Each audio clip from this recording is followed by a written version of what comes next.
Medical वाले भी लोग, जो प्रशासनिक लोग, वो कभी आपसे संपर्क नहीं करते हैं कि आखिर ये सब हो कैसे रहा है? भैया 32 साल से वो संपर्क कर करके थक गए। 32 साल हो गए मेरे को, एक संपर्क कर करके थक तो गए। ऐसे अरे में भैया गलत मेरा क्या आज से है? 20 साल पहले सब परीक्षण हो चुका है और अभी भी परीक्षण करने के लिए मैं वो परीक्षा देने के लिए परीक्षण करने के लिए मैं तैयार हूँ। अब तो उसको मैंने देखा, उसको मैं ठीक करके भेजता हूँ। लोगों को नंबर नहीं आता है, मैं क्या करूँ? ऐसा कोई नंबर, संपर्क सूत्र जो सीधा आपसे संपर्क कर सके? 9090 309292 और उसमें मैं व्हाट्सएप मैसेज में ज़्यादा देखता हूँ। समय भी अब आपके शिविर में ज़्यादा रहता है, घर वाले नहीं कहते कि यार समय हमको तो कुछ दे ही नहीं पा रहे हो टाइम? नहीं, मेरे बीवी बच्चे वो मेरे को वीडियो कॉल करके ऐसा ऐसा बुलाता है। वो 1.5 साल का बच्चा ऐसा ऐसा करके बुलाता है, तू आ जा तू आ जा तू आ जा, ऐसा बोलता है। मेरे पास पैसा बहुत आता है। ये भंडारा में ये दान पेटी है, ये जो पड़ी है।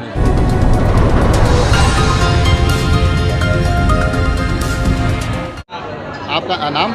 मेरा नाम गणेश है, कहाँ से हो आप? मैं गुजरात से हूँ। गुजरात से हो। वैसे तो अब लगभग आपको वीडियो से सब लोग पहचानने लग गए हैं। हाँ, मैं आपसे ये पूछूंगा कि जब आप आते हो, इस मंच पे आते हो, इतने लोगों को इतनी पीड़ा में देखते हो, तो पहले तो आप महसूस क्या करते हो? मैं ये महसूस करता हूँ कि ये माँ ये दुखी आई है, माँ तू तो भक्षण रोग का भक्षण करती। माँ ये जो रोगी है वो सबका माँ तो रोग मिटाना, बस एक ही माँ को प्रार्थना करता हूँ।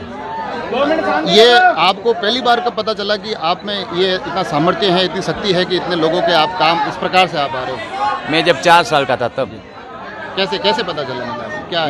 मैं मेरे पापा के साथ था। गांव से 1-1.5 किलोमीटर आगे एक सिंदूर माँ का मंदिर है, वहाँ पे मैं बैठा था और वहीं माता जी का एक मंदिर है, उस पर ये माता जी की काली चुंदड़ी, मतलब कालिका की काली चुंदड़ी पड़ी थी। मैं मेरे पापा को बोला ये चुंदड़ी लेके मैं किसी को भी ठीक कर सकता हूँ। नहीं, मतलब ये कुछ बहाना ही होगी ना आप में, ऐसा क्या कुछ तो संकेत आपको भगवान ने दिए होंगे? नहीं माँ, वो सामने से ऐसा आवाज़ आया था। जी। एक छोटा मंदिर है, आज भी वही मंदिर है। मंदिर मतलब आज मेरा नाम इतना हो गया कि वो सब माता जी ने किया, लेकिन आज भी मेरा मंदिर 3 फुट का ही है, इतना ही मंदिर है। उस ज़माना में जो था वही मंदिर, मैंने उसमें कुछ बांध छोड़ नहीं किया है, वही मंदिर से। फिर वो आपने जब अपने पिताजी को बताया कि मैं ऐसा कुछ कर सकता हूँ, फिर? तो पिताजी बोला ऐसा नहीं हो सकता है। तो ये बात गांव में चली कि ऐसा ऐसा। तो और हमारे गांव में एक लकवा हुआ था, वो लकवा वालों को मैंने एक माता जी की चुंदड़ी लेके मैंने ठीक कर दिया। वो मतलब चलने लग गया, बस वहीं से वहाँ से शुरुआत हो गई। फिर अब आप आगे बढ़े, अब आप बाद में लोगों को पता लगना है।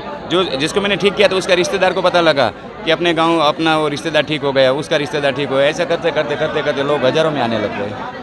अब जैसे ठीक होने का जैसे जो रेस है, क्योंकि अब आप यहाँ जैसे आप जहाँ अब स्थिति ये है कि आप जहाँ पे भी जाते हो वहाँ ये पीड़ा झेल रहे वो लोग तो आते आते, साथ में खबरें वाले आते हैं, मीडिया वाले आते हैं, फिर वो लोगों से ही बात करते हैं, वहाँ से मिली जुली बातें आती है। तो फिर आप क्या सोचते हो? यहाँ 4-5 हज़ार आदमी अभी भी है, तो 5 हज़ार आदमी को उसमें मैं 50% लोगों को संतुष्ट कर सकता हूँ, 50% को नहीं भी कर सकता हूँ, तो मेरे विरोध में बोले, उसको कोई अफसोस नहीं। पर जिसको मैंने देखा उसको मैं ठीक करके भेजता हूँ। लोगों को नंबर नहीं आता है, मैं क्या करूँ? अभी यहाँ 8 बजे होगा, 7-8 बजे होगा। अभी देखो कम से कम 2000 लकवा वाले बैठे हैं। एक लकवा वालों को आपने मिनिमम 2 मिनट 2.5 मिनट का टाइम तो देखा होगा ना, जो हाथ पैर सीधा करने में।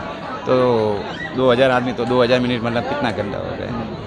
तो आधे आदमी का नंबर नहीं आता है, वो बोलेगा मेरा बुरा बोलेगा, तो उसको कोई फर्क नहीं पड़ता। पर जिसको मैं देखता हूँ जो अच्छा होता है वो तो मेरा अच्छा बोलता है ना, और मैं तो मेरा कर्म करता हूँ। तो ये बिल्कुल आपकी तरफ से बिल्कुल निःशुल्क होता है, इसमें कोई? यहाँ मैंने आज भी जो कुछ सामान्य कपड़ा पहनता हूँ, सामान्य आदमी हूँ। मैंने जिस दिन मैं किसी का 1 रुपया ले लूँगा, दान पेटी में पैसा आता है। लेकिन आप जाके ये जितने भी आदमी यहाँ अभी कम से कम 7-8 हज़ार आदमी रुकते हैं, सबको खाने पीने की व्यवस्था यही पेटी से होती है, उसके अलावा कोई पेटी नहीं है। यही दान पेटी मेरे पास में ही रहती है कि अगर से उसमें से कोई इधर उधर भी ना हो, तो यही दान पेटी से पूरा भंडारा का खर्चा चलता है। और ये लोगों ने ला के दिया हुआ है ये सब। आपके थोड़ा सा आपके परिवार के बारे में हमको बताइए। लोग हमसे पूछते हैं कि उनके परिवार के बारे में हम जानकारी चाहते हैं। हम 4 भाई है, 1 बहन है। मेरे तीनों भाई गाया चराते हैं। मैं गुज्जर समाज से हूँ, जो यादव गुज्जर बोलते हैं। तो तीनों भाई गाय चराते हैं। मेरी बहन जो है, मेरे जीजा, वो भी गाय चराते हैं, और मेरे मामन वो भी गाय चराते हैं।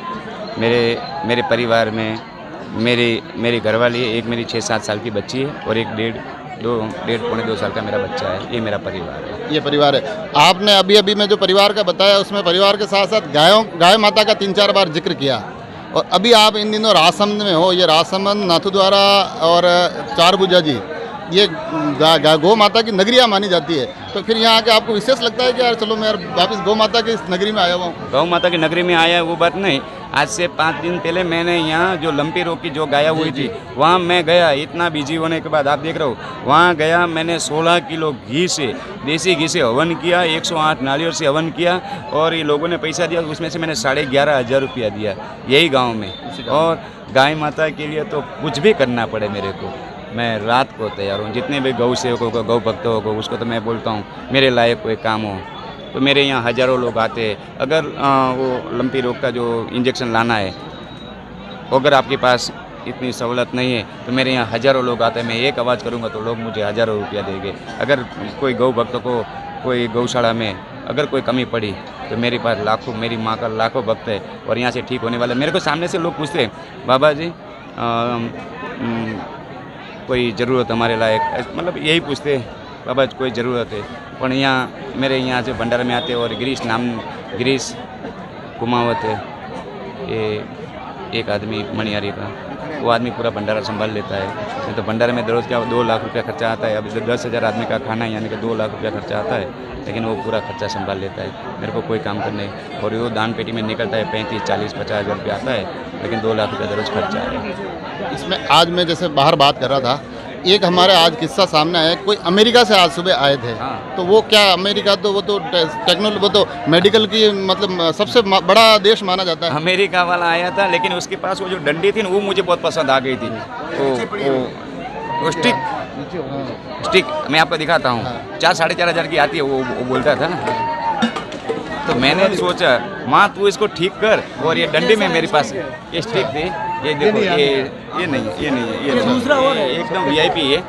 वैसे ऐसे करके ऐसे फोल्ड करके इतनी हो जाए और बॉडी लंबी हो जाए ऐसे। मैं मतलब माँ आज ही अमेरिका से आया है। अपन भारत में तो पूरा भारत ने किया, लेकिन अमेरिका वाला को ठोका मार दे तो एक ठोका मारा, वो यहाँ से दौड़ के गया और 2100 रुपया भंडार में दे के भी गया। और पाउंड बोलते हैं, पाउंड के क्या बोलते हैं, डॉलर, वो दे के भी गया। अच्छा, अब एक काफ़ी लोग ये भी जानना चाह रहे थे, वीडियो पे भी हमारे सवाल आता है कि अगला आपका कैंप कहाँ? अगला यहाँ 7 तारीख से 7 पालडी M सिरोही से 15 किलोमीटर बाबा रामदेव बाबा होटल के पीछे 3 किलोमीटर गाँव है, वहीं मेरा कार्यक्रम होगा। वहीं रहेगा।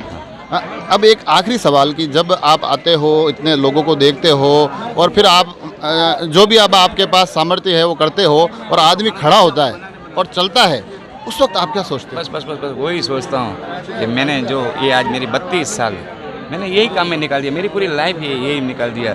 जब कोई खड़ा होकर चलता है तब माँ को बोलता हूँ माँ अब वो अपना संसार, अब वो किसी का सहारे नहीं जिएगा माँ, वो अपना सहारे का जिए। माँ तो भलू करना, ये लोगों का भला करना माँ, वो अब अपना सहारे से जिए, क्योंकि अपाहिज आदमी है, उसको एक आदमी साथ में लेके आना पड़ता है। अब तो वो अपनी खुद की ज़िंदगी जिएगा ना, आज़ाद हो गया वो। आखिर में मैं चाहता हूं कि आप थोड़ा सा उन लोगों से भी बात करें हमारे इन चैनल के माध्यम से, जो लोग यहाँ से काफ़ी लोग निराश होकर चले जाते हैं, कई लोगों के मन में पीड़ा भी हो जाती है कि यार मेरे इतना असर नहीं पड़ा।